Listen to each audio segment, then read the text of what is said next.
Artis Celine Evangelista lihat kedekatan mantan suami, Stefan William, dengan diduga pasangan barunya. Momen kedekatan Stefan William dengan Ria Andrews sempat diunggah melalui akun Instagram Story sang aktor. Beberapa waktu lalu, keduanya juga sempat merayakan momen pesta Halloween bersama. Terkait momen tersebut, Celine Evangelista memberikan tanggapan.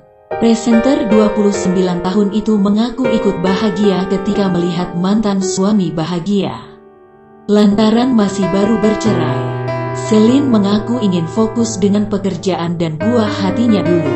Sementara Celine mengatakan, tak mempermasalahkan apabila Stefan sudah mendapatkan pengganti dirinya. Sambil bercanda, Celine mengatakan kini ia tengah didekati oleh laki-laki.